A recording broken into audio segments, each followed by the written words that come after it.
I did. I actually relaxed a little bit for a day anyway. But now we're a little, because of the drought, we're a little bit quiet and down.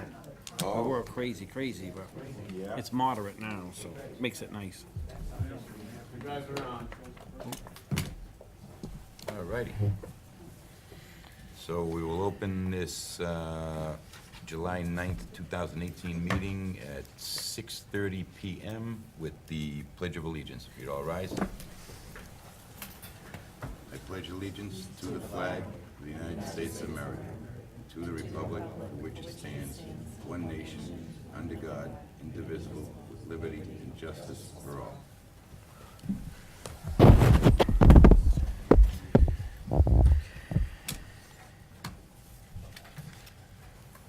We have no public comments that I'm aware of, so we'll jump right into the warrant approvals. Motion to approve payroll warrant 18-53 in the amount of $199,204.34. I'll second that. You have a second, any discussion? Great, all those in favor? Super, Yep. moving right along. Bill warrant 18-53 in the amount of $91,277.59. Excuse me. Jeez. Thanks. And that breaks down as follows. Town, $75,142.01. Water sewer, $96,503.51. And payroll withholdings, $27,558.82. Have a second? Any discussion? All those in favor?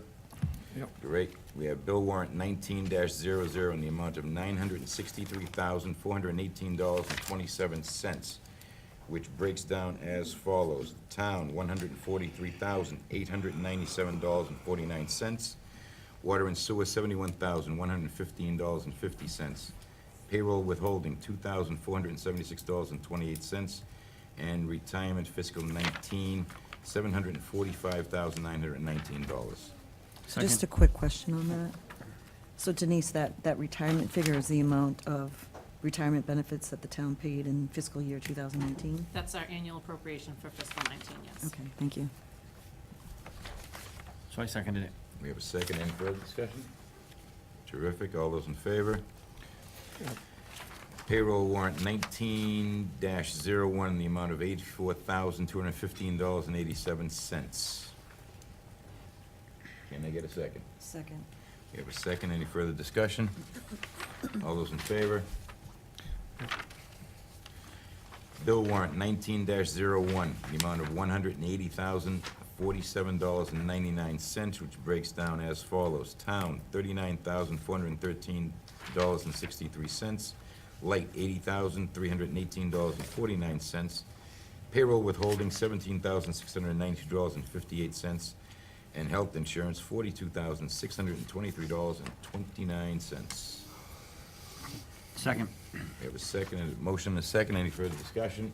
All those in favor? Yep. Super.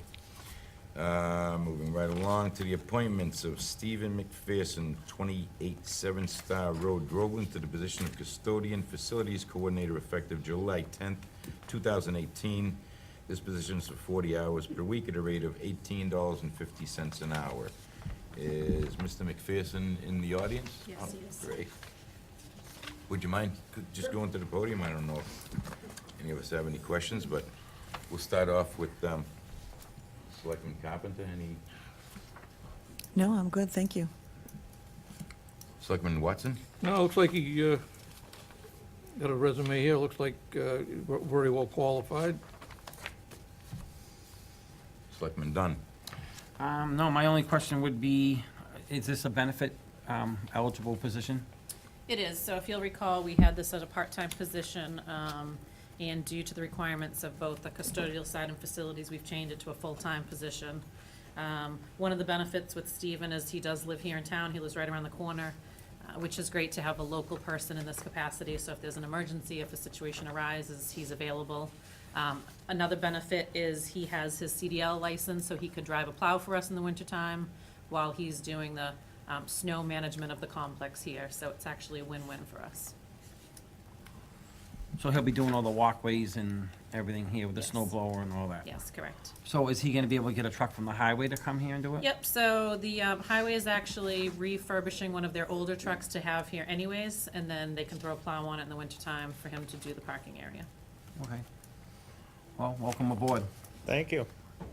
Besides, the customary custodial duties around town hall, this adds to that role. What do you mean this adds to that role? The prior position was full, part-time. Yeah, so the prior position was part-time and just didn't leave really time for anything other than basic cleaning. So any facilities, we had to contract out for pretty much everything, a clogged toilet, replacing light bulbs, all of that was done by external contract. So Steve will handle all of that. Okay, so you're kind of a jack of all trades, Yeah, little bit of everything. it's pretty much Denise. since 1988. So we'll be taking a lot of your responsibilities that you've had to deal with away. Well, I am hoping to transition the facility side, so yes, so he would be the point person to call if there is an area that we need to bring in contracted services. Right now, I walk around with the fire inspections, the boiler inspectors, so those are the things I can hand off to him, Right. now that we'll have someone here 5 days a week. Right. And if something needed, like downtown, on a pavilion or something downtown, would he be able to, if he had the time, be able to work on that? He's not locked in just here? No, I mean, so those are the things we need to Painting or figure something? out. So he will be responsible for town hall, library, police, fire, and South Station. We still have to figure out how the bathrooms at the Pines are gonna play into this, how anything else around town will play into this. As I've told him, I think in the beginning, it'll be primarily cleaning to catch us up and get the buildings back into a good condition. And then over time, it'll be just maintenance of cleaning and more facility stuff. So I think once he gets going, there'll be more time to add other facility work. Right. Well, my thought would be, if he's in the right position, my thought would be, once you hand everything off to him, maybe he can be the one that coordinates what needs what, and where and when, and all Right. that good stuff. That would be good. Right. Denise, is that position vacant right now, or was somebody else in that position? So it was held by a part-time employee who resigned several months ago. So Okay. we had, actually Kevin McDonald, Lieutenant McDonald's son, works at Pentucket as a custodian. He's been contracted with us to fill in for the time being. So he was like a temp, and he's not gonna do that anymore? So he was a contractor, he will fill in, so Steve is now entitled to time off, so if he takes a week off, Kevin has agreed that he will fill in and just continue on a contracted basis as needed. Okay, thank you. You're welcome. So the young McDonald is just basically dumping barrels and taking care of trash. Correct. The end goal is if the HVAC system were to die, McPherson couldn't get it going on his own, then he would be the point person to contact the contractors to come in, thereby taking it off your plate and Correct. leaving you with more important things to do. Correct. And one of the things I'm working on is a grant through our insurance company for a facilities solution, so that we can actually automate a lot of our, maintenance to track when it was maintained, when it needs service, things like that. Because right now, it's all sort of, they call once a year and say, we're due to come out. But I've been told that we can apply for a grant, and we're likely to receive it for this software, which will make things a little bit easier as well. As far as tracking things and Yep. making sure that, they're not coming Right, twice a year instead of once. And we don't know the age of the boilers, we don't know when they were put in, so someone really, at some point, will need to detail all of that, so then we can maintain it going forward. Terrific. Bill, But financially, Mr. McPherson would still go through you before approving any expenditures? Okay. So what would we do? Is he gonna be able to have enough tools and stuff to do this? Yes, so we have some basic tools. He did say he has tools of his own that he would, it might be easier for him to use his own tools while he's here. But that's something that we can certainly build up. If there's things we need, we have accounts at the hardware stores, we can add as we need to. Have you Okay. introduced him to Mr. Reed? Because that man has every tool known to modern and prehistoric man. I've seen it. It's amazing. It really does. I'm not joking. It's kind of like me, too. All right, so, I make a motion that we approve the appointment of Stephen McPherson to the position of custodian and facilities coordinator effective July 10th. It's a 40-hour-week position at $18.50 per hour. that's what I was waiting for. I'll second that. We have a motion and a second. Any further discussion? All those in favor? Terrific, congratulations. Don't worry about the bathrooms on the Pines. Hopefully you'll still be alive by the time they open, but we never know. All right, thank you very much. Thank you. Welcome aboard. Thanks. Okay, so moving right along, we have discussion and possible vote. We have the Riverview Cemetery discussion. So who's here to help us with the cemetery discussion?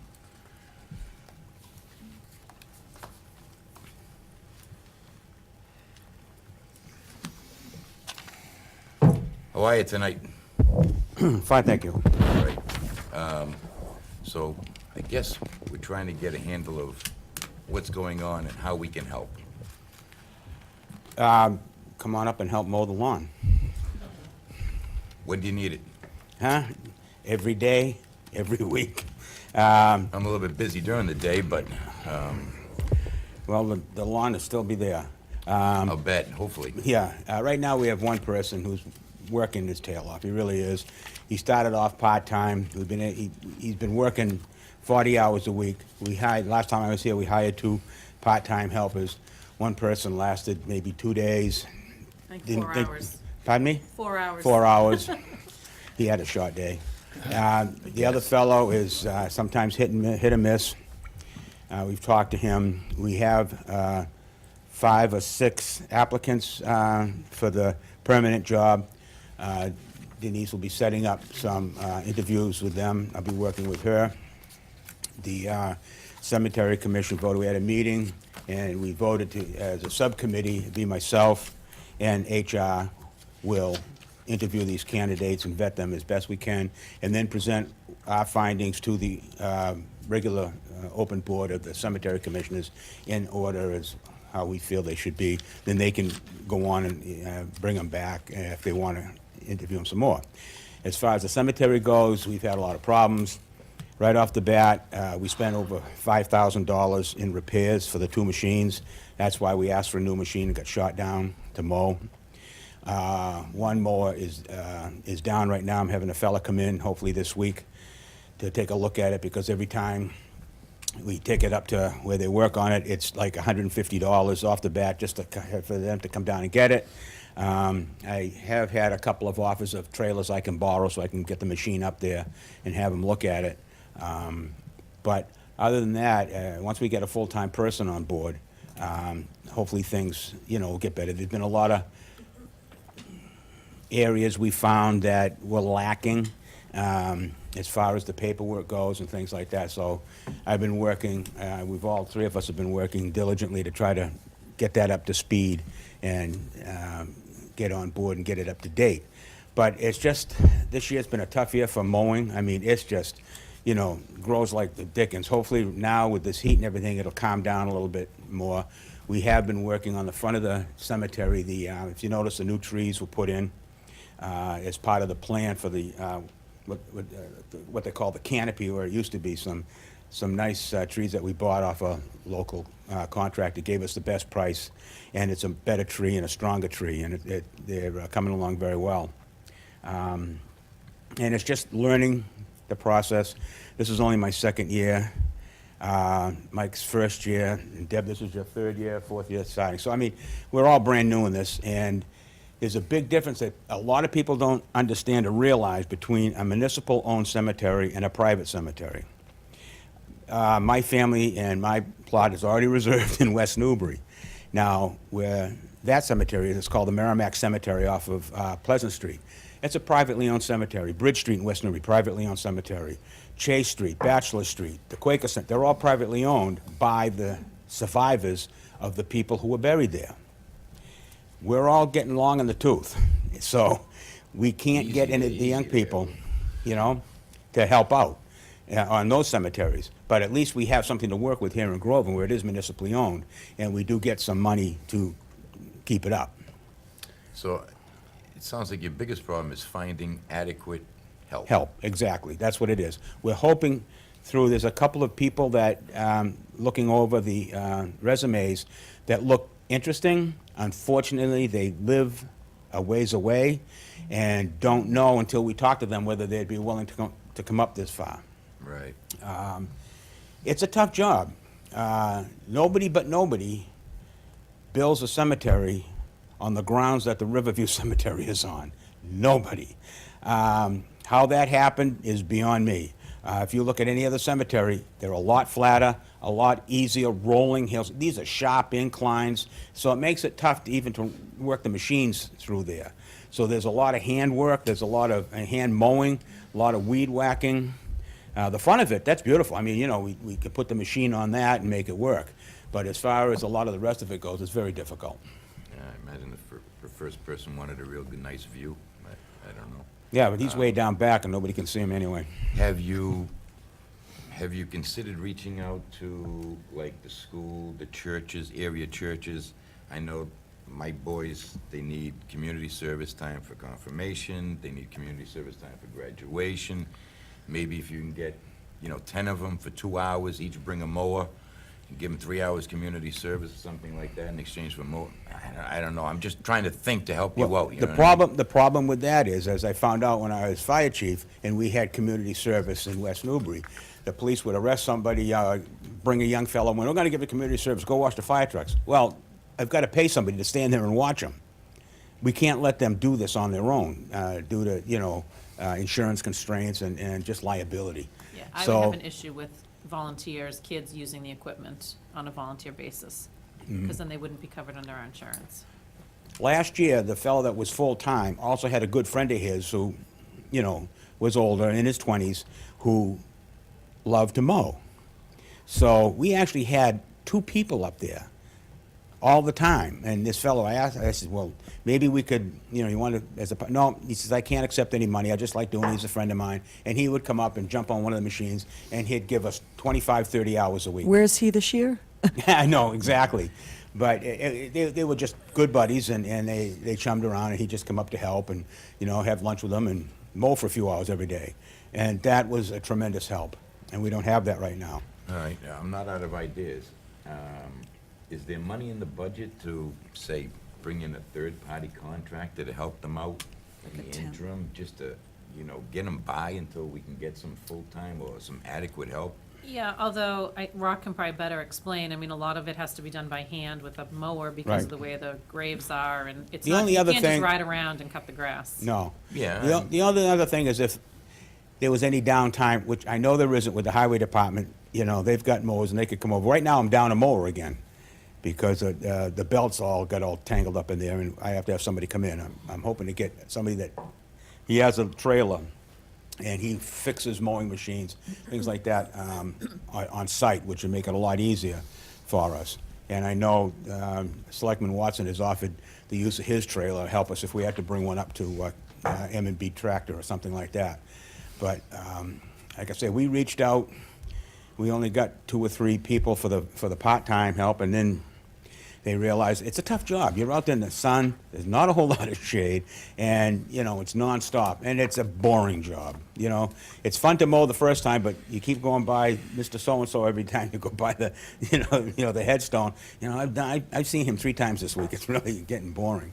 But we're getting a handle on it, and once we get somebody full-time, I'm hoping that things will work out a little bit better, and the fellow that's there now, Bob Polizzardi, will go back to being a part-time helper, which you always wanted in the first place, But he's a worker, and he keeps an eye on me, eye on the kids that are working there, but I don't know. So I've been working with Denise, and we're putting things together. We're getting the paperwork done a lot better. And that's all I can say. As long as the people, I've had a couple of complaints I've handled, explained to people why we don't have the help, why this has happened. For the most part, most everybody understands. We have had our share of trouble this year. That's all. It's just been an odd year. Yeah, I've had to do the same, and I've tried to explain that, in an economy where there's less than 4% unemployment, it's not easy when you're, offering positions with no benefits. That And I reach out to the selectmen too. If anybody calls and complains, please direct them to me so I can talk to them and find out where the complaints are. There was an area that maybe wasn't being mowed enough because maybe somebody didn't realize, well, there's a lot of people that still go into that area. Let's make sure that's done or this done, and try to split it up. I mean, I know you want to, when you do something like that, you want to go here to here to here, but sometimes you can't do it that way. Right. You want to keep it down is where the main traffic comes in. So This is what we're up against. Yeah. I mean, Yes. Is there any ability to, so if I was looking for a job over this last week, I would not have wanted to be outside mowing lawn. Exactly. Is there any ability to have it like be early morning hours? Like, is there any flexibility on the hours for people Oh, when they sure. mow? Bob, starts usually around 7 o'clock, but then again, we have some houses on one side, and we're going to have a whole lot more houses on the other side, and I'll guarantee you, they won't want us starting before 7 o'clock. But the mosquitoes love it. That's, that's the other issue. That's another thing, too, Alive you know? pet, I It would is, say. it hasn't been too bad if you keep the grass down. It isn't too bad, so those are our concerns right now. Next year, we'll probably be looking at another machine, maybe a different type of machine. I've been looking at maybe the big walking machines, where it would be a little safer going up and down some of the hills. Because some of them are, you just hold your breath as you come down a sideway, so that's why a lot of it's done by hand. Are you guys behind on the mowing? We're keeping maybe a little bit here and there, but right now we're trying to hit every spot we can. We'll hopefully the grass will slow up now with the heat coming on the way it has. But I'm hoping that with this new person coming in, because he'll be a working foreman, he's going to be out there and be working. And plus, hopefully, he'll know a little bit more about meeting the people. I've been doing a lot of it. I had to meet somebody today and explain where they want to go, talk to them, and it's just difficult. There's a company in North Andover called Environmental Landscapes. It's all they do is municipal mowing in cemeteries, in parks. And I know sometimes when towns get in a hardship like this, they'll come in and help out. They're right in North Andover in the old Lucent Technology Building. They're in the back there. It's called Environmental Landscapes, and that's All what right. they specialize in. Yeah, I can give them a call and see if maybe we can grab them for I a mean, few what hours would a week happen, or they may something come like in with that. 4 or 5 guys for a day and just Yeah. knock it all down and get it back to where it is. Yeah. And they charge you for a day's rate for however they do it. I can't speak for them, but I know. Right. I know one time when I was up there before, we had to bring an outside company in to get us caught back up because, like you said, we had a couple machines that had broke down and we couldn't get it, and Memorial Day was coming, and we brought an outside company in and they mowed it for us. Right. But- No, that's a good point. I'll reach out to them and see what they charge. I know there are some companies that come in and do the whole thing. Now, Linwood, who has way more money than any other cemetery I know in the world, everything they do is from an outside company. They contract all their work. I mean, it looks beautiful, but it is costly.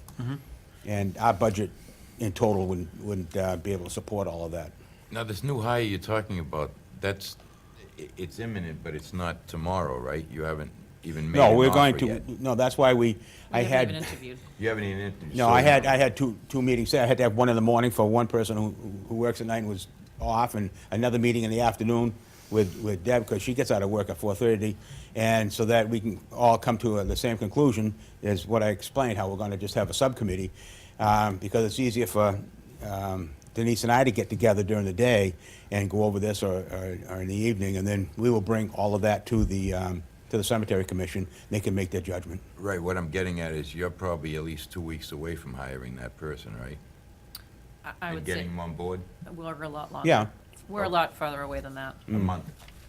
So for the next month, you're gonna Right. be significantly shorthanded. If the Yeah. weather were to turn cooler and start to rain, you would have a significant problem.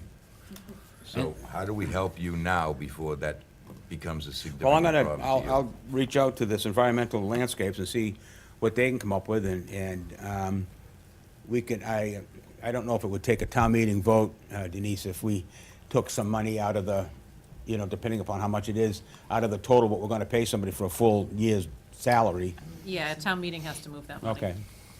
Well, we'll try to figure something out. Yes, Selectman Watson. Because it's out of the salary account. Rock, I know, I talked to you about this, but that person that worked 2 or 3 hours, 4 hours, whatever, are you gonna repost that job?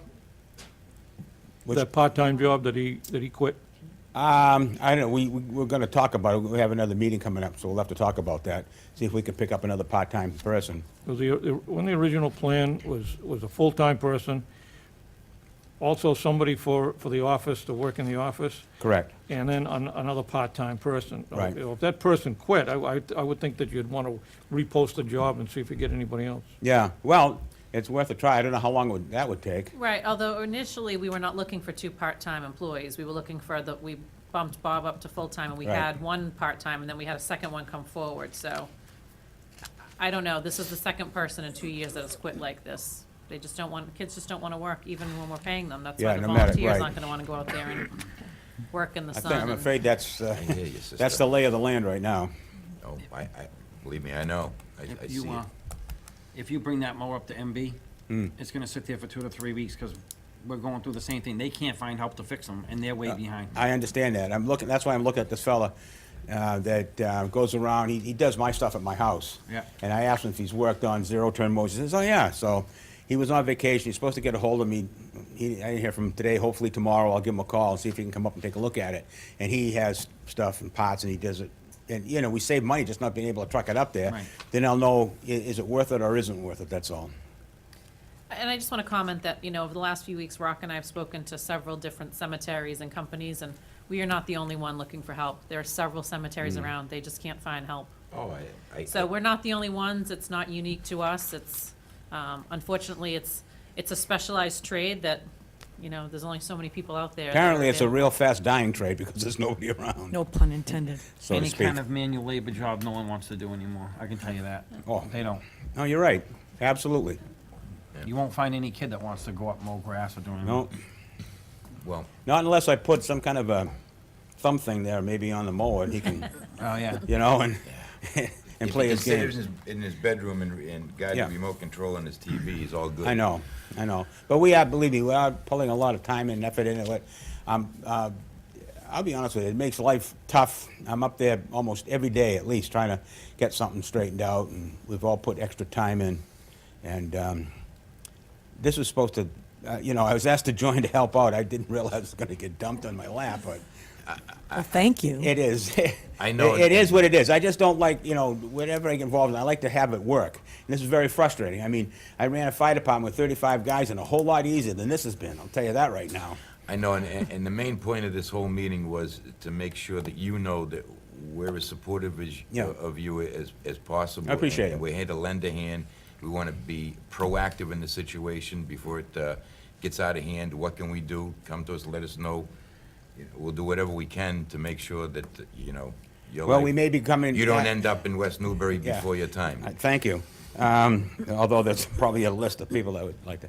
But anyway, I will check on that, and we might even be going for more money next year if it comes to the point where we really feel we need to have a little bit more help up there on a permanent basis, just to keep things going. Like maybe a couple of part-time help and the full-time person, depending upon how this full-time person works out. Yeah, it needs to be taken care of. I mean, Denise, Yes. my question is, whatever happened to incorporating the highway help into the cemetery when we were doing that for a while? Yeah, so you'd have to go through a special legislative change to create a DPW. Well, at one point, we were using Yep, and it didn't work. it didn't work out. It didn't work because the cemetery commissioners are elected, the road commissioners elected, you have staff trying to answer to 2 different elected bodies. The cemetery commissioners at the time wanted the person to work later hours, the highway wanted them to work earlier hours, it just didn't work. Can't fight the two So, armies. that's No, certainly can't. something Not you a could hurry. explore when we change the road commissioner to appointed and start looking at, A DPW. some type of A DPW. consolidated- Right, we need to do that. Yeah, well, I think, I don't want to, talk for the other 2 commissioners, but I would certainly welcome something like that, and we get somebody new. I think the first thing we could do is sit down, and, because we're willing to accept any help at all. And I've met with the cemetery and offered, I'll take all administrative duties from the cemetery into my office. We can bring everything up here, customers can come up here and deal with the office directly. So if that's something they want to do, my office is available for that too. And we also talked about getting a place up here, because we do have to meet with the people at the cemetery. Sometimes they want to look and see what I like here. Then they say, oh, geez, I don't want to be buried here because I never liked that person or his family, so I'm going to, I mean, it takes, I'm not kidding you, I can't make this stuff up. I mean, I just went through it today.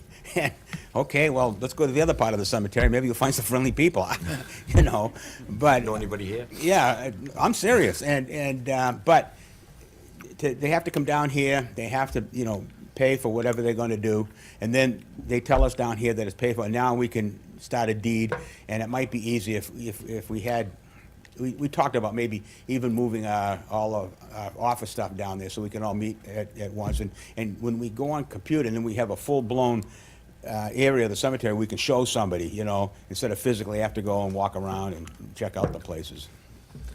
All right. Well, anybody have any further questions?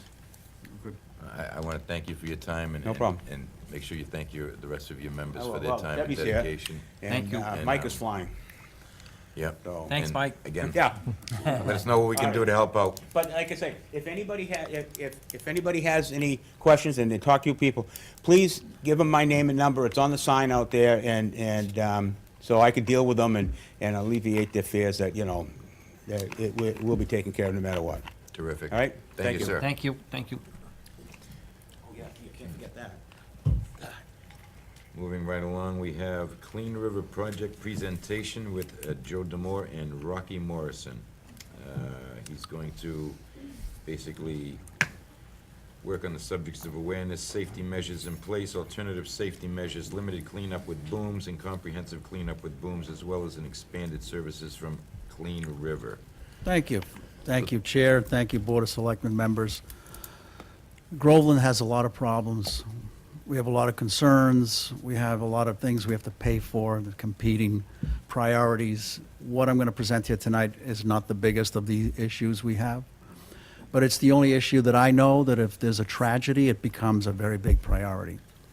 About 6 weeks ago, there was discussion on social media that people had found syringes in our streets and at the boat ramp. I was able to confirm that with a fire department member. Just a quick public announcement about that. If you do find a needle or a syringe anywhere in the city, don't pick it up, don't touch it. There's a lot of risks with that. The hepatitis can be on the end of a needle for up to 7 days, same with HIV. And the tubes on the outside could have traces of fentanyl. So it could cause all kinds of problems, and they don't end up in, you can't throw them in the trash. Somebody had, I believe, put on some gloves and did a good deed, according to what they thought was a good deed, and they put it in the trash. So I spoke with the police chief. He was able to confirm that if anybody does find a syringe in our town, call the police department. Police officer is trained and will have the necessary gloves to pick it up, put it in a sharps container, and have it properly disposed either by Trinity Ambulance or the Holy Family Hospital. Now, the Merrimack River is a highway. Coming down that highway is not just syringes, so I invited a couple of gentlemen here that will make a presentation about some programs that are available to the public and to our town for cleaning up our shorelines and keeping them safe. So what comes down the river is recyclables and trash, and of course there's tires along you know, the shoreline, and of course now with the opioid problem, we do have this scourge of syringes. But if there's anything I can do to convince the public is this is our problem, and we cannot take the position that syringes are on our shorelines or in our streets because they come from some bad places upriver. We can't make the argument that people from New Hampshire are driving through between the highways 495 and 95 and tossing them out on Route 113. I know maybe 10,000 years ago there were some pretty high tides around here, but no tide high enough in the Merrimack River that I know of recently would have allowed a syringe to wash upon the corner of Garrison and King Street. So this is our problem. It's a societal issue, and we need to expand the conversation beyond just the syringes, of course. And I realize that there's a tremendous amount of pressure in our town to take care of very important things like we just heard about the cemetery and a school and other issues. But again, it's the only issue I know that if something tragic happens, it's going to be front page news. It's going to be a big priority for us. And we can't prevent the tragedy from happening, but as a municipality, we can certainly take some necessary measures. What I hope that you'll do is to give us a few minutes, allow for a presentation of some information, ask some questions, and then perhaps in three or four meeting cycles, you can make a decision. So perhaps, hopefully, for the next meeting, you'll have this as a discussion item just for yourselves, The meeting after that, perhaps you'll invite us back for questions and answers, and then the meeting after that, maybe 3 or 4 meetings from now, you'll make a decision. So I want to introduce Rocky Morrison, the CEO of Clean River Project, a nonprofit organization, and also Richard Ross, a board member, and I'll yield the floor to them. Thank you. My name is Richard Ross. I'm a board member of the Clean River Project, and I just want to give a little background first on this. We're here to enlist your help in our effort to keep the river clean for all the reasons that Joe just described. Just by way of background, you may remember we were here last year to do this, and we had put together, the idea was to put together a coalition of all the 16 cities that abut the river. We got a budget together, allocated it out prorated between each municipality, and talked to every town like we're talking to you now. And we came up empty-handed, primarily because what happened is after that discussion, you may know that the Merrimack Valley Planning Commission has meetings for the mayors and the Board of Selectmen once a month. And at our urging, shall we say, they decided to issue a collective, collaborative RFP for the project, to clean up the river, to basically do a comprehensive, ongoing maintenance problem to address, a maintenance program to address the problem we're talking about. So they issued the RFP, and we responded. Only one other company responded that was just wholly unqualified, and we were told that. Put a lot of effort into it, and the response after our persistent effort to try to find out what their thinking was, well, we've reviewed it and we've decided now, and you folks may know this, they've decided now that we can't agree collaboratively on who's going to pay for what and how we're going to allocate this budget of $250,000 or $350,000. It was $350,000 for 16 towns to keep the river clean. Not a huge amount of money. And it turned out the money wasn't even there. All right, so, we wound up tail between our legs. There was nothing we could do about that. And we found it to be somewhat disingenuous. So we've decided to go back to where we started and approach each town individually and address their concerns and try to get each of you, individual towns, to help us and to work, not to help us, to work with us. Big difference. So up to this point now, we have Chelmsford has signed on. This is their second year. We're doing their work. Lawrence has signed a contract. We're doing their work as well, and I have letters of recommendation for both of them explaining how we do it and what we do.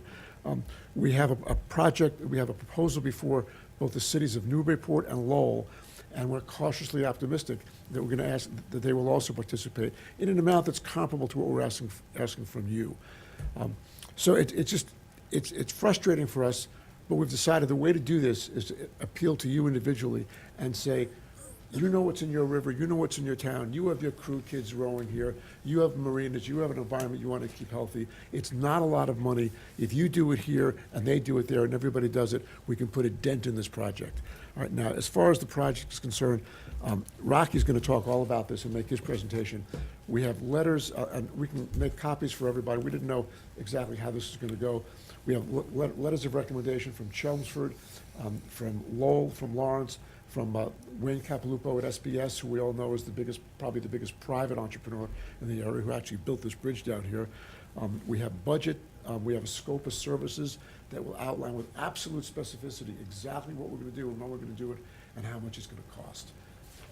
So the only thing I'd say before Rocky goes to tell you exactly what we do is, I take a little issue with what Joe said about 5 or 6 meetings from now. This is the summer season. I'm not saying that we're asking you that you have to decide tonight. But if this doesn't get decided until September, then it's another season lost, and it's another accumulation of the kind of debris on the banks that nobody wants on their river. So with that, Rocky Morrison. Rocky is the driving force, the founder, and Rocky does all the work. Thank you. Thank you.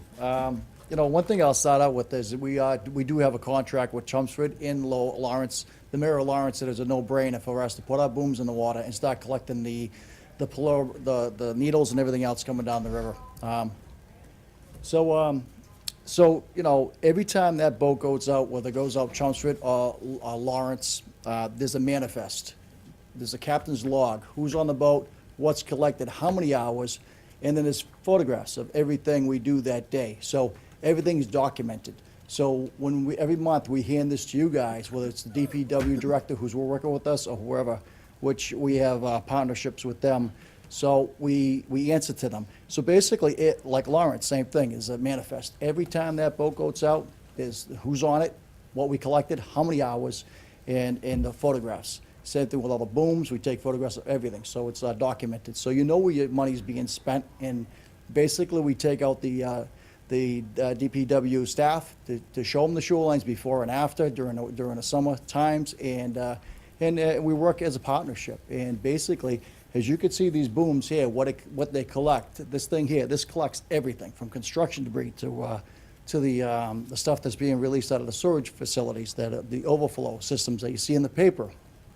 It collects everything, and this is what's being washed up every tide into your bushes and so forth. If you walk down to the river and took a walk on those banks, you're gonna see all this stuff, the bottles, the recyclables, the foam, the needles, everything's washed into your bushes. And basically what we do is we'll hit the shoreline and we'll bag and tag and walk and pick up everything as we walk along and bag and tag.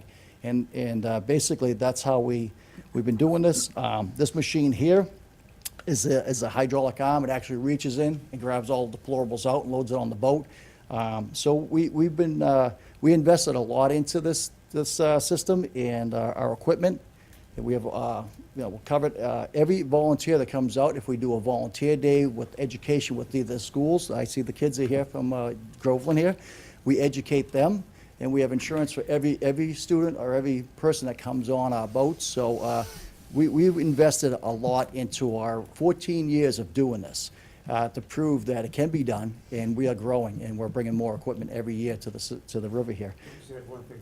Yes. We've had training, we had specific training by experts come out and teach everybody who leads our groups how to handle all the medical waste, the needles and all that. And we've got a donation from, I guess, Coventa, 3M. 3M for these special gloves. Oh, Coventa, So right. just so you know, in addition to having insurance, we've also got training, so we know how to handle the kind of material that you might have liability concerns about. Yeah, basically, I'll leave that with you. It's right here, our training, certificates, all of it. I'm gonna leave with you guys so you can see it. So if there's any questions, the next time we come, you can ask those questions and so forth. We did have a grant that was filled out by 3M, and they issued it. We actually got, I think there's a total of 9 containment field booms that we are putting in this package. So the taxpayers here in Groveland wouldn't pay for the booms. They're being donated if you guys contract with us. All the gear, the lights, the safety lights, all that gear is being donated. So basically, you wouldn't have to, the taxpayers wouldn't have to foot that bill. So that's it's in the package also. So basically, to move this a little forward. So there's a good thing going on here. And we have the kids here from Groveland. They would like to say something in a few minutes. They've actually come down to my office and took a tour on the river and did a cleanup, and they've been really big advocates on the Merrimack River, and they learned a lot this past summer. So is there any questions I can? Let's start at this end. Selectman Watson? Yeah, how much are you looking for? It's 18,000. 18,000. That's for the trucking, to put the booms in, to walk the banks, bag and tag. That's a lot goes into it. Maybe a question for Joe. You're passionate about the program, and you being on the finance board, can you see where some budget has $18,000 in excess that we could use for it? I don't have a line item right now, but it's something that if it would be the pleasure of the board, the finance committee would certainly put it on the agenda and explore that. I don't have anything specific right now, no. So if I may just make a quick comment on that. So I know you were talking about funds in September. Without a town meeting, we can't move money and allocate funds for this. So you should just be aware of that, that if we have a fall town meeting and we had available funds, it could be moved at that point. Otherwise, it would have to be maybe a community preservation project or something like that that would be down the line. But Yeah. I don't know of anywhere that we have available funds that we could take, and it's not like we just have money. We're not a city, we can't just appropriate money. I did want to explore that possibility with the, not the conservation, but the community preservation might be a possibility. Yeah, I know, that was one of my first notes. It's not a question of, we can't do it in September or October, it just would be better for the community if we could start earlier. I mean, it's a seasonal kind of thing, so once the winter comes along, we can't get out in the river. So that's Right. the reason why it's important. Follow-up question, Rocky? Yeah. Have you reached out to our Board of Health, the town Board of Health, to see if, what the extent of the problem is here in Groveland, if they have a problem with, that they see there's a problem with this? And it seems to me that that would be the first place that you would go, it would be to speak to our Board of Health. Have you done that? No, I haven't done that. That's the first time I've actually. I know had some- when you were here the last time, Yeah. or actually when Joe, you brought it up a month ago, I asked if maybe we'd reach out to our Board of Health and see what they see as the problem. Yeah. And just another question, the 18,000. How do you determine what each city and town is charged? Is it based upon what their shoreline, square footage along the shoreline? Well, basically, the biggest cities will be paying a lot more than the 18,000. I can tell you that much. For the trucking, the dumpsters, the booms, the gasoline, the insurance that we have to cover, including the payroll that we have to pay, because you're not gonna pay somebody, you're not gonna get somebody out there free. They're gonna be certified to pick up needles and all this hazardous stuff. So we have to pay too, so we have a payroll. So basically, yeah. How do you determine how much each city and town would be assessed? Well, take Haverhill, for instance. They have one of the largest land masses around. The mayor of Haverhill still doesn't want to, sit down. And we gave them a great package, and he kind of like sat back and said he didn't want to do it at this point in time, which now it's going to be doubled or tripled, because we're seeing, as we're growing and learning, what it does take to take this equipment and so forth, and how long it takes to clean these booms out in the trucking. So we're learning, these smaller cities like yours, you guys got a great thing here with us in your backyard doing this. These bigger cities will be a lot more. Well, what good would it be for the town of Groveland to get involved in this project without like Haverhill? 'Cause isn't everything from Haverhill is going to wash down here? So why would Haverhill want to get involved if we're going to collect all the trash? If I might answer that, the city of Haverhill doesn't want to take any responsibility for the problem. So the question is, you can say, well, if they won't do it, we're not going to worry about it, but it's still going to wind up on your shore. So either you're proactive, or you can wave your finger at Haverhill, but nothing's going to happen. But to your specific question, the river has, as to how we allocate the funds for the cost for each city, the river has a lot of bends and curves in it. There are certain spots along the river, as it goes all the way down to the ocean, where there's greater accumulation. So in Groveland, for example, you may have one or two bends where we know we need 3 or 4 booms, but maybe West Newbury doesn't have that same number of bends, and maybe they would only need 1 or 2 booms. So that's part of the process, and it's also the cost of how much we collect, and then moving the waste from there off to having it disposed of. So there's a lot of issues like that. And for example, you have a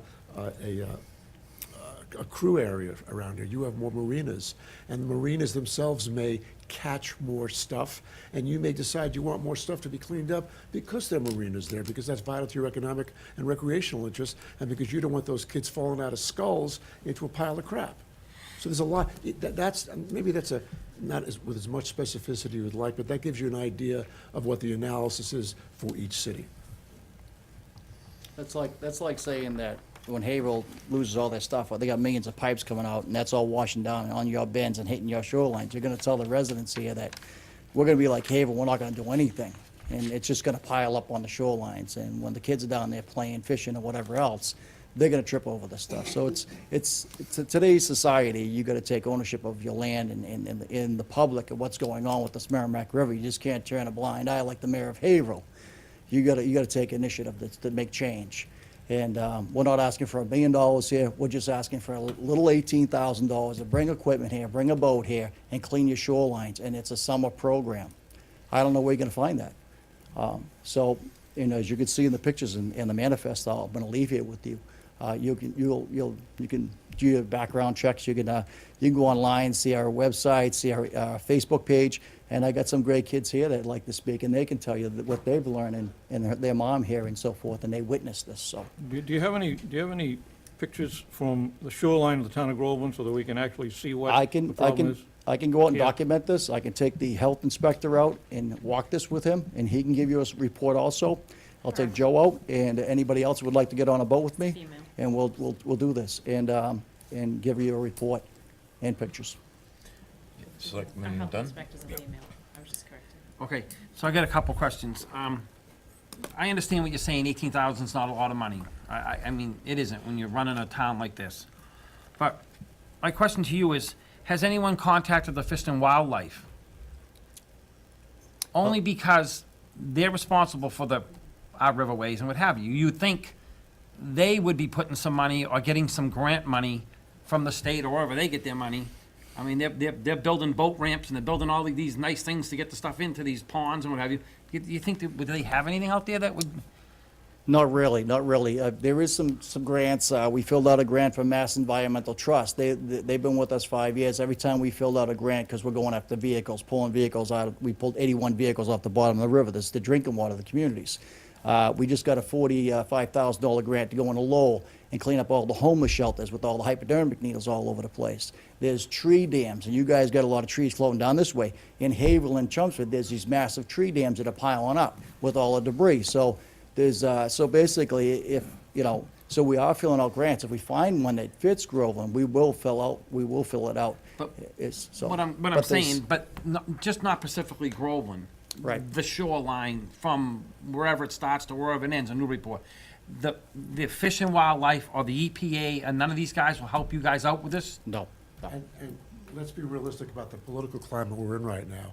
The federal government is not inclined towards these kind of projects anymore. They're just not. A lot of the thinking is, we know what the thinking is, I'm not going to get into politics, but the Clean Water Act was the act that cleaned up these rivers from all the industrial waste. And that was a huge expense, and it took a tremendous amount of time, and it was very effective. But that only took care of the industrial waste and the carcinogens and the arsenic and the mercury and that kind of stuff. And at some point, there's donor EPA government fatigue on projects, and so there's a certain pull back from the health of the rivers after what all the Clean Water Act did. And so they don't really want to hear that your citizens are dumping stuff in the river if maybe you can police your own citizens or do something on your own.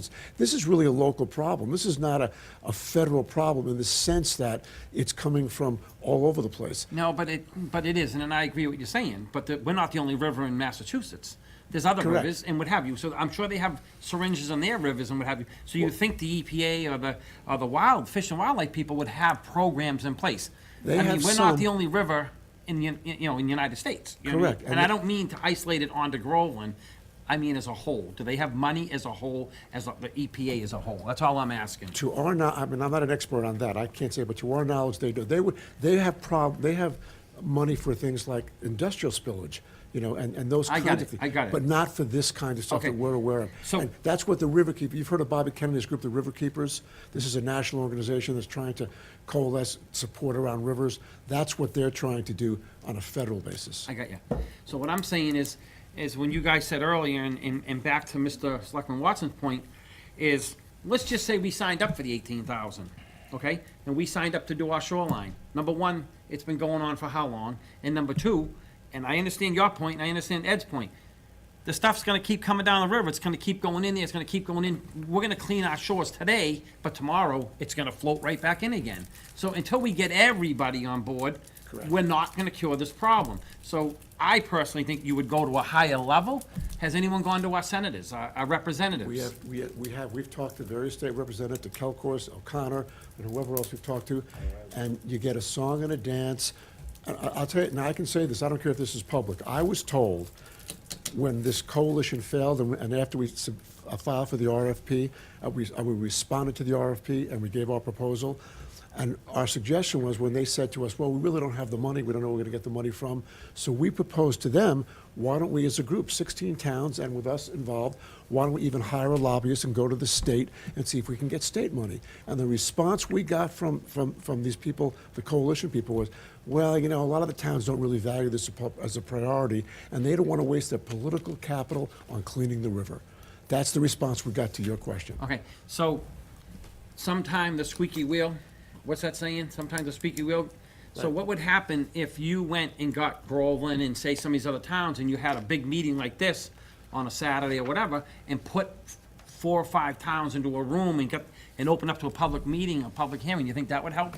Well, and that's part and parcel of what we're trying to do right now, because we figure, if you get on board and Lawrence and Lowell get on board, then maybe Haverhill will be shamed into it.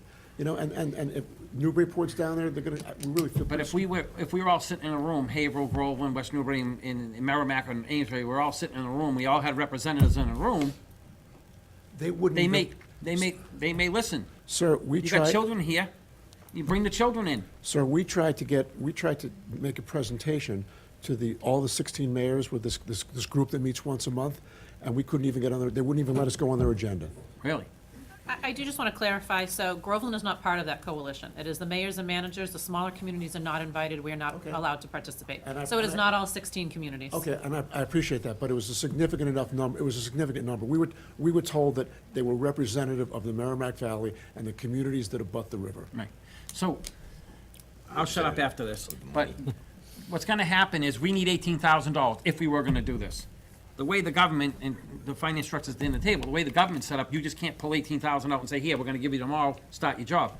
It would have to go to a fall town meeting, spring town meeting. It's not gonna happen this year, no matter what we do. That's okay. And me personally, I'm not gonna speak on my other board members, I truly think we should have a meeting with the town of Groveland people that, hey, we're gonna have a meeting about this, come on in, a hearing, whatever you wanna call it.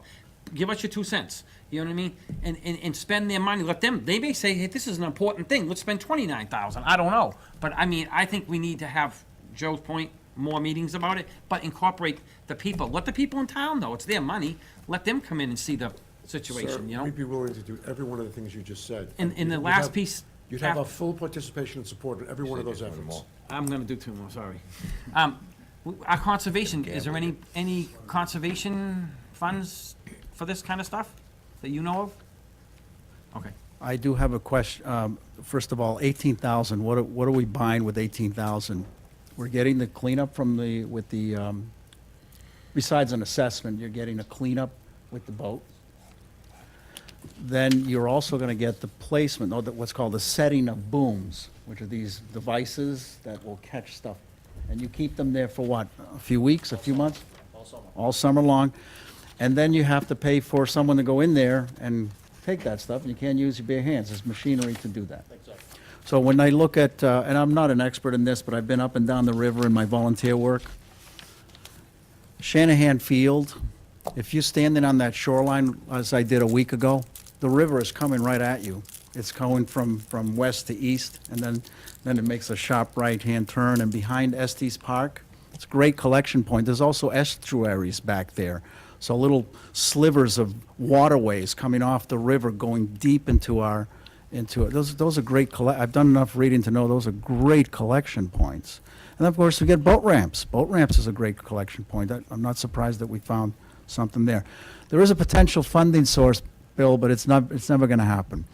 If we found a syringe or old tires or debris or recyclables on an old railroad trail or old railroad bed that was earmarked for a rail trail, as we all know, the state has an awful lot of money for rail trails. So unless we marry our shoreline with a rail trail, there isn't going to be, that I know of, any state money. It's sad. It's our problem, and this has to be funded locally.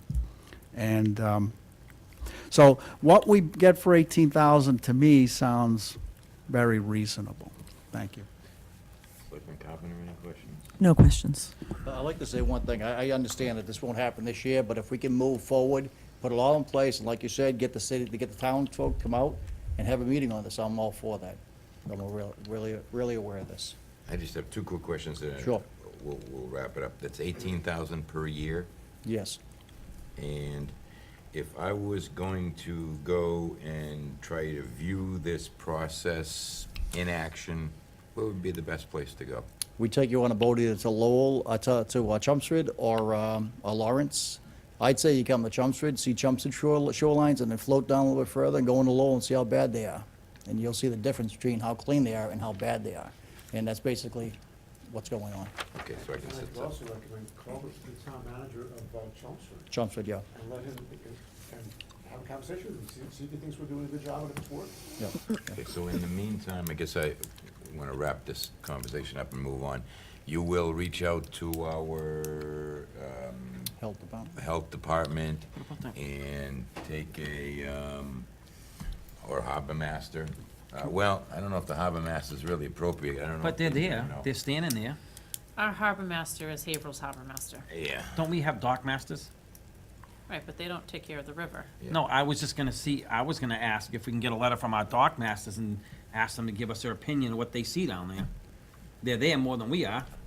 I mean, will they be willing to write us a letter saying what they see, if it's a bad situation or not? I don't know. Well, if we can get the health inspector to take 2 hours of her All right, that's time, fine. take a That tour, and then we rely on her vision to give us some feedback, I think that'll be adequate. Gentlemen, I want to thank you for your time and efforts in trying to explain this to us. We will certainly take this.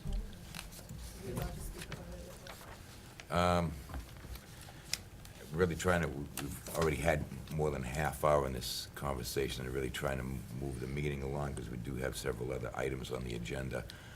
And right now, we're not really ready to render a decision one way or the other. Maybe at a later date, it would be more appropriate to have the children in there, where we have more specific discussion on our plans and thoughts, then they might be able to share their thoughts with us, if that's all right. Is that fine with the board? All right, thank you, gentlemen, I appreciate your time. Next on the agenda, we have a Groveland Day follow-up. Who was leading that discussion, do you know? Was it Tracy. Tracy? Hi, Tracy Guilford, 4 Abbott Circle. I have nothing new to report. I have, Nothing, One- why you here? huh? Just One group, you know, the firefighters are thinking about it, but we had to post a meeting, and because of the 4th of July holiday, we didn't meet last week.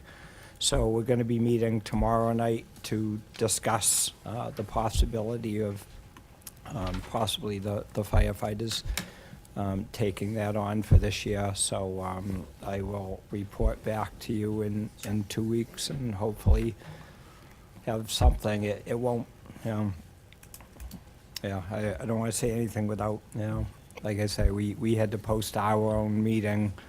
And so hopefully tomorrow night, people will volunteer to see something happen. You're looking to pull something off for this year? I don't want to say anything until I'd like something to happen, you know, just because I think it's, you know, talking to people like seeing Groveland Day.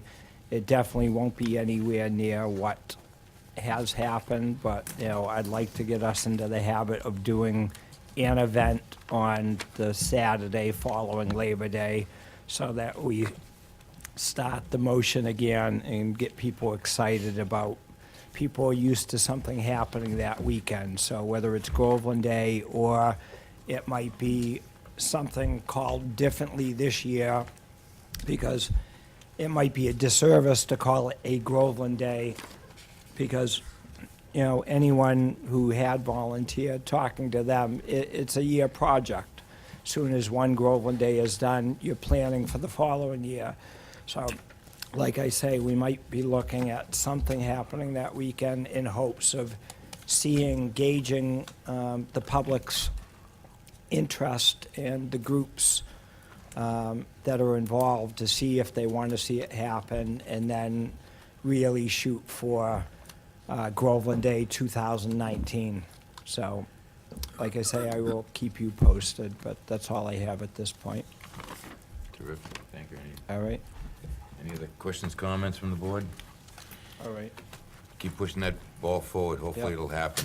Yeah. I'm afraid if we go too long between it, then it'll become Yeah. a fading memory. But at the same point, to try to push something and then make it happen and have it flop, you know, is another concern I've heard from people. So I just want to see what the commitment, how many people want to, and, you know, like I say, I've had a few of the groups that had participated in the Groveland Day expressed, hey, whatever you're gonna do, we'd like to be involved, to see it grow. So it might be planting the seeds this year to start small, and then work with a committee, for 2019 to be the real thing again.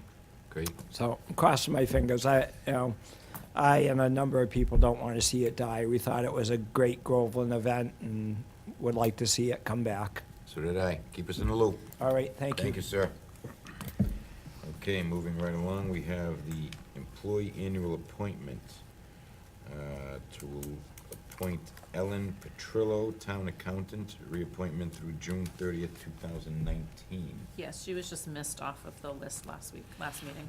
So we just need a motion for that? Yes, please. I make a motion that we reappoint Ellen Petrillo as the town accountant effective June 30th from June 30th of 2018 to June 30th of 2019. Yes. I'll second it. We have a motion and a second. Any further discussion? All those in favor? Yep. Terrific. Okay, we have votes of the board, minutes from the June 11, 2018 meeting. I make a motion that we approve the minutes from the June 11th, 2018 meeting. We have a motion, do we have a second? Oh, I'll second it. Motion and a second, any further discussion? All those in favor? We have final fiscal 2018 year-end transfers. Yes, so this was a sheet I left you that we were quickly trying to get done once the warrants are posted tonight. Mhm. So this will close out, we actually are in good shape.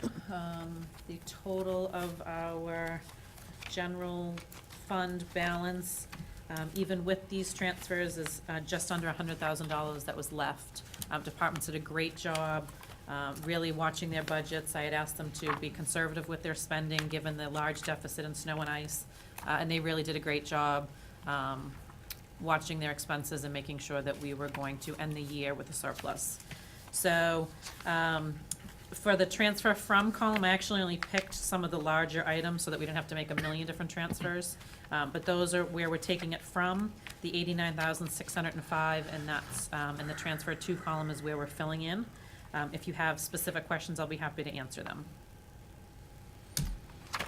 Yeah, I do. Can you just explain the Pentucket assessment that they needed $1? It was a rounding, and they are short by $1, and we don't want to leave a deficit in the account. It's accounting, it's a pain in the neck. It is. I would make a motion that we approve the final fiscal year 18 general fund transfers as outlined in the document provided by Denise. Second. We have a motion and a second, any further discussion? I'll ask a quick question. Sure. The police, Yes. 39,230. Yeah, so actually, the police, on the expense side, was a remarkable job as well. So this was the salary lines. The education incentive, we knew there was gonna be excess funds. We actually left it in there intentionally in case we had to backfill elsewhere in his department. Sergeant's communication and reserves, that's all funded in case there are people out. The last few years, we've had officers out for extended periods of time on medical leave that we've had to cover those shifts. It's actually been a great year for the police department. Everyone's healthy, everyone's working, everyone comes to work. There's not a lot of backfilling that needs to happen, so in his overall budget, he's turning back about $64,000. That's a tremendous job. Yes, it is. Yes, it is. He was very conservative. I said, maybe a little too conservative. Next year, we can look at that a little bit, but yeah, he did a great job. As I said, all the departments really have done a great job this year. Can we give him another medal or something for that? I told him he gets a gold star for that. Or maybe we look at how do we reallocate some of that money towards the cameras that he recommended. Right, well, again, I really do think 18's an anomaly year for him. We never have money in the police department, so I think it was just, like I said, people were healthy. So yes, if that trend continues, we absolutely should look at reallocating money. Maybe they're just happier and in better spirits, which makes everybody healthier in the long run. Could be. We've got a good leader over there. Okay, we had a motion, we had a second. Any further discussion? I don't think so. I was the only one. All those in favor? Yep. Great. Moving right along, we have a one-day liquor license for a wedding at VC Park on September 1st, 2018, between the hours of 5:30 PM and 9:30 PM. Who's the lucky couple? I don't know. They are not from town. Oh, too bad. It's always nice. Weddings are always nice. I make a motion that we approve the one-day liquor license for the wedding at BZ Park on September 1st, 2018, between 5:30 PM and 9:30 PM. Have a motion, do we have a second? I'll second that. All right, motion and a second. Any further discussion? No. All those in favor? Yep. Great, congratulations, whoever's getting married. The authorized Chris Corey, is that correct? Yes, so Correct actually, I put pronunciation? this on there, because I wasn't sure if Tracy was gonna have a chance to pull together a cable meeting. So Chris LaCory to purchase an APC battery backup for the cable room. They are in need of one, and I just didn't know if the cable committee was gonna be able to meet to authorize that purchase. So in their absence, the Board of Selectmen can authorize as the license holder. Do we know what the Cost. cost is? I don't know, did he submit a, okay, he sent me an email. Yeah, he sent me an email just saying that, Should we? they've had power failures in the head-end room in the police station, and the APC battery backup does not seem to be working any longer. So it would come out of the cable monies. I'm just hesitant to, I'd at least like to get a range and say no more than. It's very hard to approve something without having any idea of the cost. He didn't send you, like, normally when he sends me something,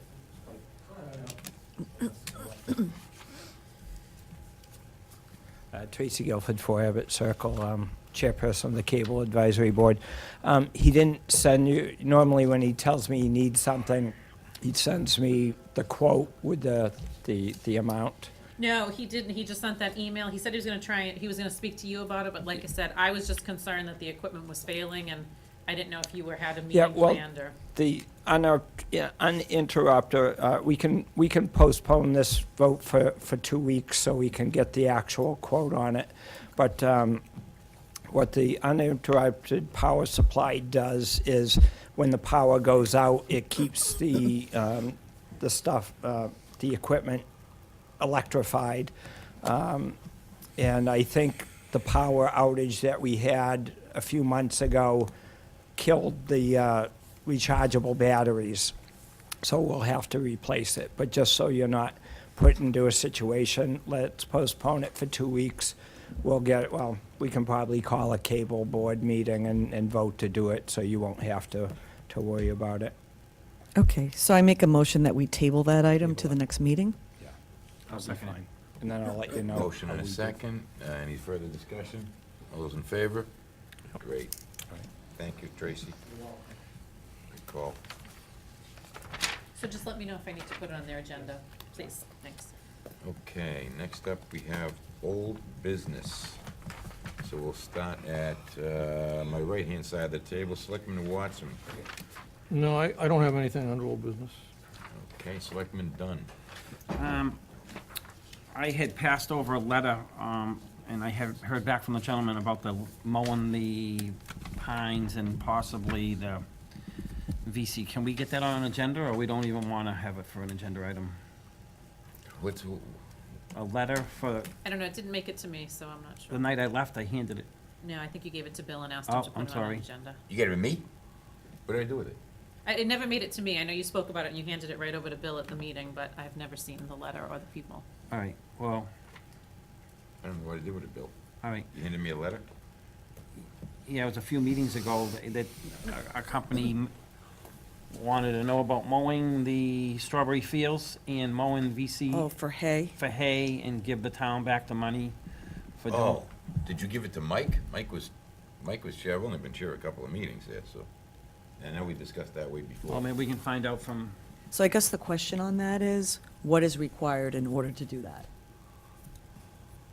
So who, is it just that the Board of Selectmen has the authorization to, I'm just trying to understand, like, do we have the authorization to grant the, what's the Permission. process? well, I would like to hear from Denise, can it be done money-wise? Can they actually give money for the town for hanging those places? I mean, I didn't know. I mean, I told the gentleman I didn't know. I needed to talk to you guys. Yeah, so I don't think there's an issue with Strawberry Field. VZ Park is under the control of the Conservation Commission, so they would have to decide that.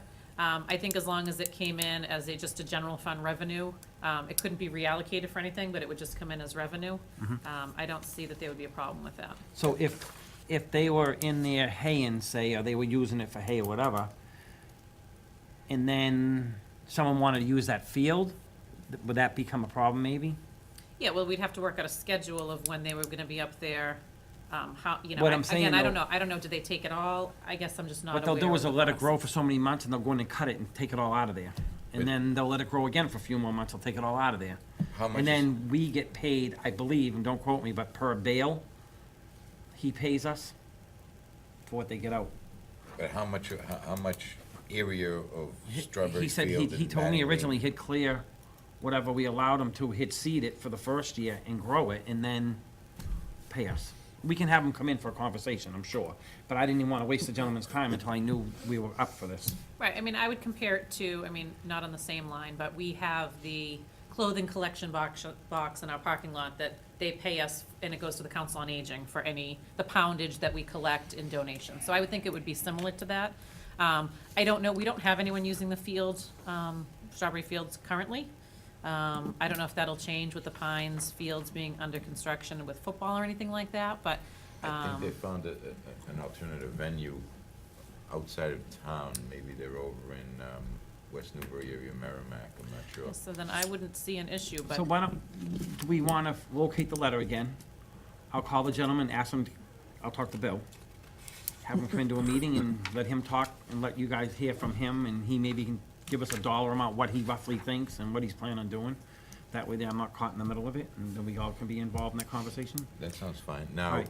And I think the other piece would be that if we do enter into an agreement, it probably needs to be a written agreement. Yeah, it would be a contract, he did Okay. say that, because he has to insure I it. don't do handshakes and winks. And so- Yes, because we would require liability. So that being said too, I don't know if the conservation would be willing, because they may make money for VC to help pay for that insurance. Well, you that know, would be a I- different conversation that Well, we wouldn't be. right. I don't know if we have. We'd have to direct authority. him over there, I don't. Yes, so Would it be you two could, different conversations he'd have to have? correct. But I mean, he could do one presentation, Mike's here, he could listen to it and bring it back to his committee. Again, I don't know if you have to let the grass grow, how that would be at VZ Park versus Well, what's the ones at I Strawberry only Fields. heard that you can't, and this is, someone had come in my office, you said they can't do VC because of birds. Is that true? Yeah, we only cut it once a year in September or October because of the birds. So, is there an area over there that could be used for such a purpose that maybe you could garner some revenue and help pay for that insurance stuff? and Or could it things be like hayed that? once a year in that September? Right. Yeah. Right. I'd have to hear what Mm-hmm. it is. You're here just about every meeting. Would you be willing to listen, see what we can do? Maybe generate a little revenue for you? All right. Maybe so if make we it find the happen. letter, I'll get a hold of him, say we come in, set up a time through you, come in and meet, and Costs us nothing to listen, right? Hmm. All right. We've got Something. 2 years, no waiting. okay, so, letter Hayen, I saw her on TV, on the cable station, the other night. I believe it was a water board meeting, and the EPA was in talking about the Washington Street building. I would like to ask, because the lady on the meeting said, you can give my name to anyone in town, and I will take their phone call. So I'd like to try and find that lady's name. It wasn't given out. She didn't actually give it, she said to the board members. And I'd like to have a conversation with her, what's gonna be done with that building, because everything was talked about around the building. It was talked about the building that's there. It was talked about the well sites, but I did not hear any conversation talking about what they're gonna do with that building. Well, are you talking the existing water building, or are you talking about the contaminated site? I'm talking about the contaminated Oh, site. They were almost done. formerly contaminated site. They're almost done Okay. with it. Valley And they're- Screw? Valley's, Was that, yes. yeah, and they're Okay. almost out of there. And it was kind of her final conversation about what's taking place as far as the wells, what's staying, what's going. Actually, to the point where she was talking about the building that's there, the lease is up, et cetera, et cetera. So I like to, because she seemed very knowledgeable, I like to find out what the, before they exit, that ugly building, what they plan on doing with it, if they're gonna do anything with it, but, I don't believe they own it, though, so, You mean- right, but maybe she can shed some light on where to go, what to do. so do you Whether think there's any permissible use of it. Well, I think the building's dangerous myself, the roof's it's falling in. dangerous and they owe a lot of money in taxes? But I Well, mean, even in the I don't space. wanna say too much, but Oh. in that conversation that night, I heard, and don't quote me quote for quote, that lady said that the town of Groveland can be deeded through some certain program, land, buildings, or whatever. So if we're owned all kinds of tax dollars, and I know we may not wanna take it, but let me see what we can find out. She made it sound like the property can be deeded. I'm not gonna say So something. the question is, if the property can be deeded to the town, is there some value in that being done? 'Cause Right, that I'm would be sure the we don't next want the question expense of is- getting rid of the building, Right. but, Yeah, but We it- also don't it want to must- take on something that's going to be a financial burden right. either. But But one thing that, sorry, It must be already zoned for industrial purpose, right? I don't know what it is. I don't think it's industrial, I think it's commercial, but I don't think It it's was So industrial. what happened was, what kind of bothered me It's a listening to the super site. conversation was, I'll look it up on the map. It's a super- the building itself, I don't think is, I don't know, but I'm not gonna say 100%, I don't know that we wasn't have- deemed 100% clean. I don't know. I like to have the conversation with her, if I could, through the chair and through the board. Are you sure that you're talking about the front building and not the Talking building? about the front building. They're talking about the front Back building? building, they talked clearly about the back building, what's gonna be done with it, and the equipment's gonna be taken out of it, and all that was discussed throughout the whole meeting. It was discussed about even the pipes they drove in the ground, taking some, leaving some, et cetera, et cetera. It was never talked about that front building. Okay. They were very clear about pulling out the equipment inside, most of it's been taken out, and, Now, does that revert back to the church? yes, it does, but I believe the lease goes for a certain amount of time, and then maybe, it can be sold, but it has to be sold a certain way now, I don't know. But, I mean, the lady said, have them call, anyone that wants to call. Yeah, it's diocese still on the church property? It does. She said it that night. Okay. So it looks like, according to our zoning maps, it is business owned. Washington Street to Center Street is business in the front. Okay. So that there, if I can get that name, that would be great. Yep, I'll Um, ask You them could for follow that. up for that. I will. That would be great Yep. for us. I know I sound like a broken record on this, but the land sales, any movement on the land sales?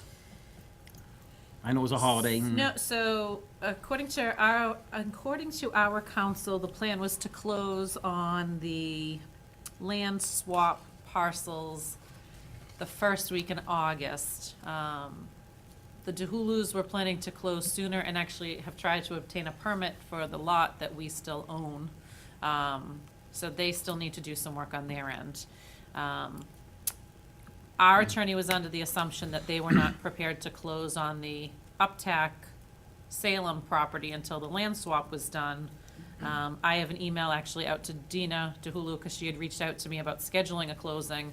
I haven't heard back from her, Okay, so. but it's still moving It's forward. still moving forward. I would think, if their attorney gets everything squared away, I would think early August, the land swap part will be done, then we should be able to move right into the other closing. Okay, all right. And then I had talked earlier, in an earlier meeting, if this board would want to take, after our last meeting with the Pines project, if this board would want to, and not getting involved in what they're doing, would want to take on a project at the Pines. So we would put a project together, whatever we figure we may want to do over there, and take a project on, and it would be run through the Selectmen. So I just wanted to comment that there's a sort of grassroots group on Facebook that is meeting, I forget the date that they're meeting, but about proposing to the Board of Selectmen putting like a splash pad down there. I think they're talking about a pool, but I don't think liability-wise that's an option, but maybe a splash pad. And I know that they're having a meeting. It's been on Facebook. So I Okay. think we should maybe hear what they have to say. I think that'd be a great idea. I will tell you, I had two of our younger residents, probably, if I had to guess, between 10 and 12 years old, come in and ask if the town would be interested in putting a skate park. They were gonna get together with their friends and see if they could come in before the board and make a presentation at some point. So they feel that there's plenty of fields in town, but there's no place for kids that want to skateboard or ride bikes. Chubby little kid, blue eyes, blonde hair, short crop? Is that your son? Probably.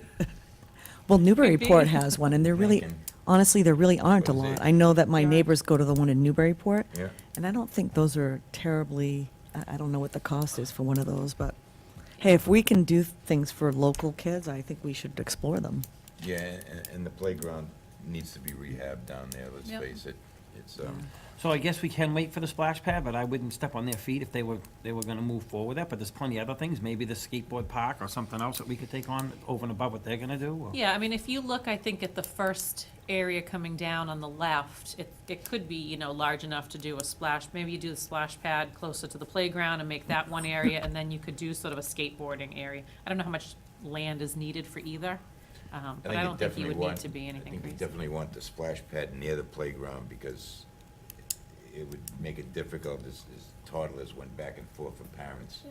And the skate park, typically for the older, you know, kids, that was farther away, they probably wouldn't mind being away from the adults. and Well, the there's adults nothing wouldn't mind being away. to prevent that skate area to be where they had talked about putting that dog park, which was not viable because of the water issue, but a skate to the left of the basketball area. Oh, as you come in right behind it, sure. Yeah. Yeah, That there's would plenty be a of good options spot. there.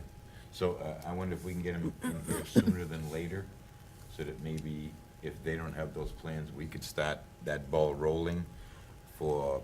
Well, I don't wanna step hopeful on them, implement- on Well, that's them. what I said, if we can Let get them them- in here and see what their plans are, Okay, and then if they don't coincide with ours, then we Yeah. start the ball rolling, to get this implemented by next year and have it fully done, you know what I Right. mean? and I'm sure there was a plan down there originally, a plan for the roadway and the bathroom and everything. I mean, maybe we could implement following that plan through. I mean, leaving, if they, let's just say they wanna do the splash pad or whatever, I'm sure we could maybe handle the bathrooms, the roadways, or what, I don't know, I haven't actually seen that plan. So, I know the ball fields are taking care of them, I know that football field's taking care of them. I know I was talking to a couple people, they said, well, wouldn't it be nice to have docks in Groveland? I mean, who would handle that? You know what I mean? It's a lot of different things, if we took one project on, maybe, I don't know. Well, the docks, correct me if I'm wrong, but if the docks are built with CPA money, then they become everybody's property, right? Right, but the boat ramp is open right now. It's not just Groveland residents. Right. But if we were to build a dock like Selectman Dunn is talking, with CPA funds, then those docks would be open to everybody, right? Correct. But if you did a dock system, could you then turn around and get money for having someone park their boat there through that money? Can you Correct. still do that? Yep. It's still, okay. Yep. Well, So- there's plenty of projects, I mean, I like to see things get moving. It didn't sound in that last meeting, it sounded like they knew what they wanna do and where they're going, and they weren't gonna commit to much more. I think that there's not a lot of people coming out of the woodwork to try and move that forward. I know, Right, well, and I think with recreation, you know, their plan is still to get one additional softball field and the utility fields taken care of.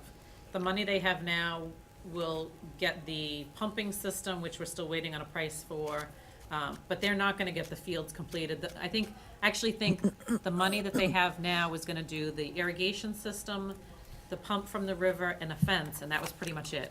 Right. So they're gonna have to come back they wanna do lights, they wanna actually finish the two fields. So I know at some point they talked about tennis courts, but I don't know if that's a reality anymore. well, the first reality would be to finish one. That's the first thing, you know what I mean? And I drove down the other day, and those fields are completely weeded over now. Yep. And what's gonna have to happen now, they're gonna have to go in there and rototill it, they're gonna have to de-weed it. It's gonna be a jungle. process. It's gonna be a process now, a bigger process than it was gonna be. And I think with the mean, tennis courts that we have over at the high school, there's no need for us to put tennis courts. But one of the questions that I have is, where would the money come from for this? So it's been through CPA, because it covers recreation. Okay, okay. So there is a meeting scheduled for Wednesday, August 29th at 7 PM at the Groveland Congregational Church to explore a splash park. And that's posted on the town crier. I guess the other thing is, if we were to explore that, one of the questions raised was the source of the water, because of the water issues down there. So I just sort of put that out there too, as something to think about. Yes, so I am aware that with, one of the issues with the well that we ran into at Bagnell is you'd have to put like a filtration system on it if kids are going to be near consumption of it. So it either needs to come, I think, from like a hydrant directly, or we'd have to put something on a well down there in order to, or run a regular water line. Anything else, Selectman Dunn? Nope, not on that subject. That's it. All righty. Selectman Carpenter. I have Anything under old business? two things that I'd like to ask about. One is sort of where we are on the recreational marijuana moratorium issue. Yep, so I have that on your July 23rd agenda. Okay, The Attorney General approved our moratorium through, I think I might have said that at the last meeting. December 31st. Through December 31st. So I have samples of policies, bylaws, some articles that address it for you all to look over. I'll actually send them to you tomorrow so that you have plenty of time. And then I have it scheduled for discussion on your July 23rd agenda to really Okay. start talking about what you want to do and where you want to go with it. okay. And then my second question is, where do things stand with the fire department review? So right now, we are, MRI and we're just going back and forth on the contract. Okay, So we've been in contact, sent them a draft, waiting for them. So that should be moving forward. and do you have a sort of sense of when they would begin providing services? I don't. Okay, I will be asking the finance board on Wednesday for a reserve fund transfer to cover the additional cost of that project. But I would expect, once the contract is signed, I think they'll probably at least start getting data and things from that. okay, thank you. That's it for me. All right. Old business. I just have the same question. When can I go number one in that toilet? So I'll actually touch base on all the old business from last time that I had. So the Pines bathroom, the electrical work is done, the plumbing is actually underway. Bob and I were talking today about fixtures as far as, I don't wanna put paper towel dispensers down there, I wanna do hand dryers so that someone's not just dumping paper towels. So those types of things are what we were Yeah, discussing. the clogged toilets and things like that. Exactly. And more environmentally friendly anyway, so let's go Exactly. that way. So we were just talking about that today. We've been talking about locking and unlocking and how we're gonna coordinate that and who's gonna do that. So once the plumbing, they're gonna start relatively quickly, and then the highway is going to go in with the finish work, the partitions, the handicap bars, things like that. No, I was just thinking electricity, that building gets sun all day long. Is there any thought about putting some solar panels on that flat roof and running those hand dryers and little lights through solar energy as opposed to We off the can, grid? the high efficiency hand dryers actually only cost $40 a year to run in energy. So I have been looking at the high Mind energy. bubble. Yeah, and it does come equipped, the buildings themselves came with heating and air conditioning units in it already, so we don't have to do any of that, so it can, we can run those if we need to. Okay, and will there be a family unit for diaper changing? Yep, those will be, we'll probably put one in each of the handicap stalls on the Okay, wall, so they'll be available for fathers or mothers?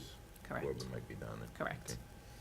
Okay. So I have that, if I'm just gonna go through the old business from last meeting, Keep if that's going, okay? shoot. The island at Rollins and Gardner, that is in process. They're waiting for the companies to come back out with they're gonna start paving soon, so I guess when they come out, they're gonna finish that up. That's the Shanahan Field corner. No, at Rollins and Gardner. Okay, Rollins and Gardner, that's another one. The Shanahan and Gardner, they will do Main that and- when, Main and yes, Gardner. they will do that when they do that paving. The speed bumps for the Pines, we're waiting on quotes. Met with the paving contractor today. He's gonna get us a quote, one on doing it in asphalt and one with a removable, newer model type. Rubber pads. Like a 3-foot, so it plateaus a little bit. So we're waiting on prices for those. Ed, the issues you brought up with Route 97 and paving, the water department will be taking care of the water main breaks, the areas that we had breaks to originally, one by the light department and one by the Wilbert Doris area. The area, though, that you said was 40 feet past, where there's like a sinking gate, it's now the town's responsibility. We spoke to the state, there's no warranty on the paving work, and the contractor will not come back out and fix that. So we have to figure out how and when we will address that. They said they were gonna guarantee it for 1 year. They won't? So So Bob is that's a actually, state, that's a state, Bob is actually withholding their last payment because we're arguing over that. But Right, the state, DOT is saying it's not the contractor. They won't well, come back out. you know something, and Bob knows it, they're bonded. That company is bonded. Yep. Okay, and this equipment sitting down in front of the highway garage still of theirs. Maybe he should put something pocket in front of him until they take care of it. Confiscate I mean, that's not right. They're bonded, and they sat right here at that podium. They said that project is guaranteed for a year.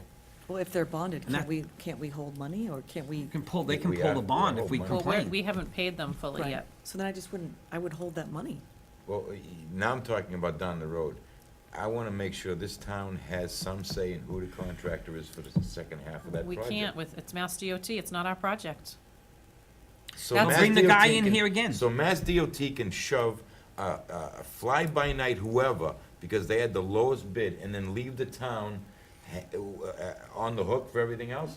That ain't stinking, right? Where's my senator and congressman? Hello, Mr. Tar, Mr. Mayor, come on, help us out, So this is you, as garbage. so Bill, you as the chairman of the board, you can request for them people to come in here again. Request that guy to come in here. Okay, thanks. Request, See if we can get those guys in there. See if we can get our senators and. not senator, you wanna I get the want him contractor. too. Why can't we have a say Is in it- what goes on in our Well, town? that- Because we don't put it out to bid, it's a state project. That's why, I mean, a few meetings ago, Ed commented on how, the Main Street job looks so much nicer because, I mean, there's a difference when we're doing it in-house with our guys and our paving versus a state contractor. There's a state It's not our engineer. bid. There's a state engineer that ran that job. Yep. He rented a building down there at Nicole's. Yep. Get the state engineer in here, it's his responsibility, and as a town of Groveland, we have say. They sat there at that podium, they said that project was guaranteed for a year, it should be guaranteed for a year. We shouldn't be on the And if town not, then shouldn't we be go on to the hook. state, go to How what the about, state in- senator. shoddy instead of the workmanship. resident engineer I on would the add to job, how that- about getting his boss? Right. in Can I here? make a Forget the recommendation? resident engineer. Right. That we He's put pulled something out in probably on writing. another job. Get his supervisor. That we prepare a letter formally notifying them that we're going to hold that money I knew. until they do their piece of that and we probably have it on tape where they said that they would guarantee it for a year. So we have evidence of them making that commitment, and I would put that in a formal letter so that there's a paper trail that we're asking for it. But either way, there has to be some kind of, I've done state and municipal bids. You get bonded for a reason, for this is the reason why. The bond does not get released until the job's 100% in satisfaction, and hopefully they didn't release it yet. Denise, anything on the guardrail that, beyond the Bagnell School on the Yes. left that turned all brown, a couple of lengths of it? Yes, if you go up to and brush it off, it'll come off. It's debris from the tree. So Bobby actually went up there and he said there's those trees there that it's turning the whole sidewalk orange as well. So Yeah. it's not rusted, it's just debris. pollen. Okay. What else is on the list? That was it. That's all the issues you guys brought up last meeting. Wow. Guess we were in a hurry. Okay, if there's, settle with old business, we'll move on to selectmen's reports. So we'll start with Ms. Carpenter. Anything to report on this? No, none of my committees have met, so nothing to report. Okay, my committee meets tomorrow, so there's nothing to report here, but the next meeting, is the presentation between now and our next meeting? July 24th, Tuesday. The day after, okay, so we can announce it again, the 24th is a big deal if you, Yes, it's right on the front page of our website. There's Yeah. additional information there as well. you really wanna go and get to that presentation, it's very informative, I think it'll be well worth your while to get up to speed if you're not already on what's going on with the, high school building project, at all. Mr. Dunn, anything to report on? Yeah, I had, drew up a letter to the business owners, which I like to say thank you to Caitlin and Denise. They sent it out to all the business people through the town. I know one person got it because someone had called me today and said they got it. So we're just waiting. I think with the holiday, you were saying that probably didn't have time to get them yet, but hopefully we'll keep an eye at the website and see if we get some response. And if we do, then we'll hold a meeting and have them come in. So the letters have gone out, and we're just waiting at this point, I think. This looks great, and you've used SurveyMonkey to kind of get a gauge or a feel for, Between her and Caitlin, that's their end of it. Yeah, so I create, it's just 10 basic questions, really just asking. Some of them are sort of ranking if they agree, if they don't agree, how involved they are with the community, if they'd like to be more involved, what we can do to help. They really just to get some basic feedback and decide if they would like to participate in a meeting going forward. Hopefully they'll participate and at least we can get some responses that you guys can look at and figure out if it's worth moving forward with. Great job, Mr. Dunn. Hopefully it bears fruit. Yeah, I hope so. I'd like to see it. Speaking of which, has anybody ever reached out to A.W. Chesterton to say naming rights for the Pines Fields? Somewhat You give me the- if similar you to give what me- Trinity did with Havel Stadium? No, because I think that was something that this board has discussed, and no one wanted to take ownership of that. I'll take I will ownership tell of you it. that Trinity is very open to sponsoring and making donations and, as well. So they came to me and said, you know, if you have town events, if you have sponsorships, make sure you include us in that list. But that was something that Bill was pushing, and the Recreation Committee didn't want to take ownership of that side of the project, I so. think I just heard Mr. Selectman Dunn volunteer for that. I'll do it. Would you? I love a good challenge, sure. Yeah, So, you- If the board Can I wants make to. one recommendation on that? I appreciate that Trinity is willing to help, but I'd love for it to be a Groveland-based business that was sponsoring the field. Yeah, I don't mean for the whole sponsorship. Well, no, I just if it's going to be naming rights, I'd prefer that it be a local organization That's over. why A.W. Chesterton is, Yeah. it's just the Well, that's what I'm saying. logical Like, I really choice. appreciate Trinity's generosity, but in terms of if we're going to look at naming rights, I'd like it to be something. Well, Yeah, so I would say that's something this board should really talk about if you want to actually do naming rights, or if you want to sell ad on the field or something. Because really, if that's the case, you should come up with an amount that you would be looking for from Chesterton.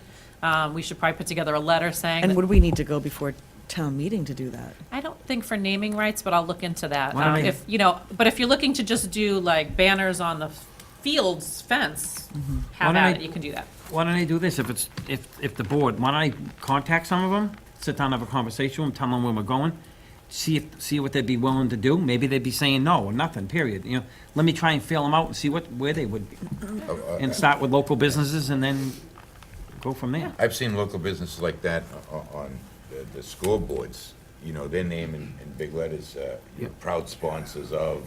Well, the banners too at Washington Park. I don't know that we have banners like that down at the Pines. We don't. We We certainly don't- have we space do along the not, fences. But I've talked to Mr. Stock a number of times. He's heavily involved with the Babe Ruth program down there, as well as Mr. Stewart, and they're all on board. They have tremendous ideas on how to gain some revenue, but they have problems, seems to me, some communication issues between them and the rec department or rec committee on kind of coordinating those efforts, which I've encouraged all parties to try and do. It seems to me, though, that if the rec committee doesn't want to take that on, that we can sort of bifurcate it and basically say, we could create another committee that's working on that piece, and the rec committee can continue to do the stuff that they're doing.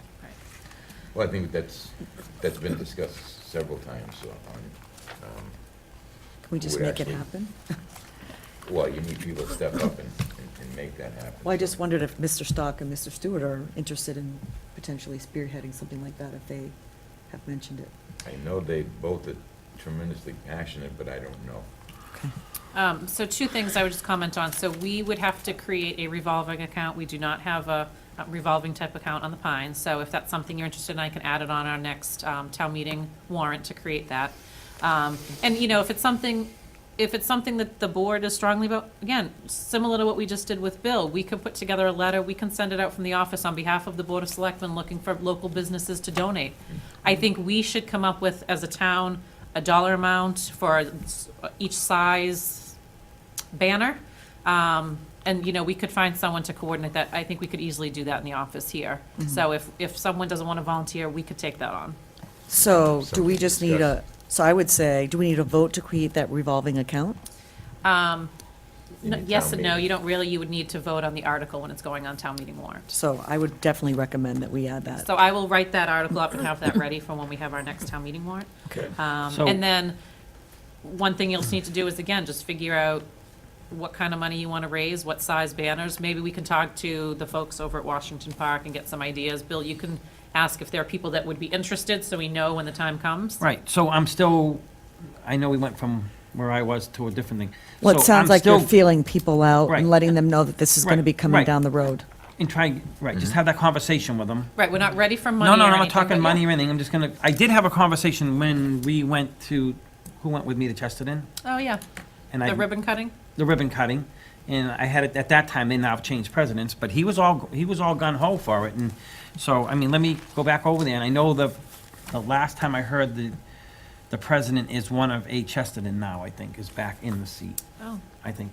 Good. I'll find out, but I mean, I'll ask a couple bigger businesses and see where they go and what they're, Gauge the interest. right, see, yeah, and if we do that type of thing, we could expand it to outside of Groveland, businesses that do work in town, Like Trinity. like Trinity or other companies, Well, I know the versus bank, the naming yeah. right. The naming rights, I think, would be a little dicey when it's coming to the Pines, so I would have you caution on that a little bit. Oh, you see some of the names of some of these stadiums Well, nowadays. I know. I think the God. Pines Reunion Committee might balk at having a different Chesterton field versus, I don't know. Ads are good. AW Chesterton Pine Center. Memorial Pine Center. Stadium at Pines Recreational Fields, you know? Or could say the Pines, and then there could be something underneath that basically said funded or partially funded with the generous donations of A.W. Chesterton type of thing. Yeah. There are a lot of things that could be funded. Okay, Bill, you all done? Yep. Selectman Watson, any movement on the senior center at all, or? Yeah, we've been reaching out to people, trying to get some ideas, and, of course, being the summer months, things are moving a little slow, but hopefully have something. All right, well, I appreciate you. Keep up that effort.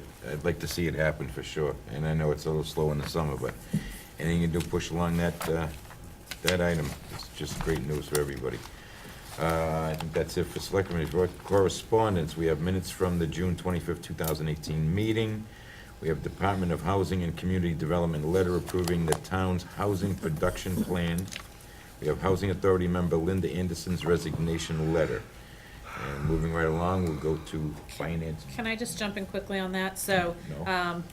the Housing Authority is an elected board, but outside of an election, it's up to the Board of Selectmen to make an appointment. In her resignation letter, she did identify her opponent at the election.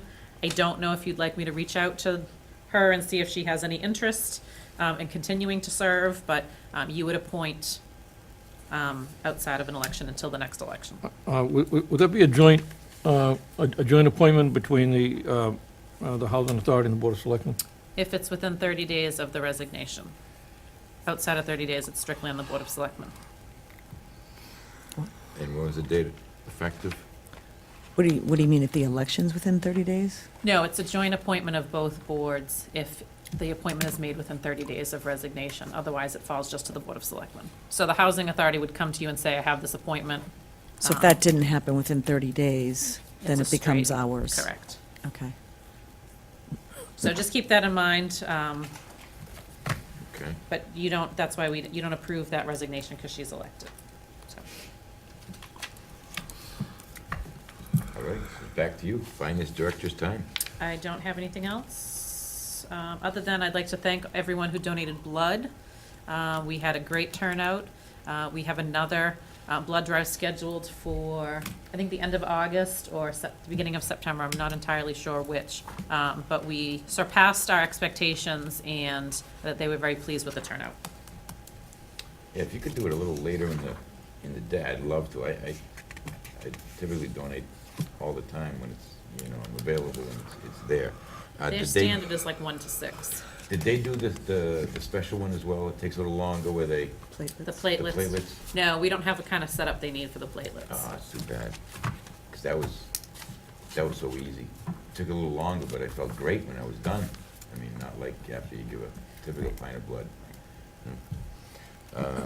Okay, Selectmen's time. We'll start at this end of the table and yield to the woman on my left. Ms. I Knapp. don't have anything, thank you. Have anything. Selectmen done. No, I already said it. I was gonna say thank you to Denise and Caitlin for helping me with that letter and the business letter. So I already did that, but that's it. Okay, Selectman Watson. No, I got nothing. I think we covered everything. Okay, I just want to give a great big thank you to the police department on the 4th of July. They did an outstanding job in incredible conditions. I was dressed in a bathing suit and barely a t-shirt, and these guys were dressed to the nines. I felt so bad for them, but like true professionals, they did their job and did it well, and I want to just make note of that and thank them for such professionalism during such incredible and tepid weather. Hope everybody did have a 4th of July. Want to remind everybody, schools are out. The children are out. They're riding their bicycles, their skateboards, they're moving quickly. Please, please, please be cautious. The last thing you want to do, believe me, is hit a child. Whether it was an accident or not, you'll never, ever forget it, and it'll be something you really don't want to ever live with. So please be cautious driving around in our cities, in our towns, streets and neighborhoods, and be cautious for those young children roaming around the streets on these hot summer days. And that's all I have for selectmen time. So I would make a motion at 8:20 that we adjourn the regular meeting and that we go into executive session with a plan that we're not going to return to the regular session. Second. So we have a motion and a second. It's a roll call. It requires a roll call. Yeah, you know, I knew that right away. I'm catching on. Selectman Watson? Yes. Selectman Dunn? Yes. Selectman Carpenter? Yes. And also in the affirmative, Selectman O'Neill.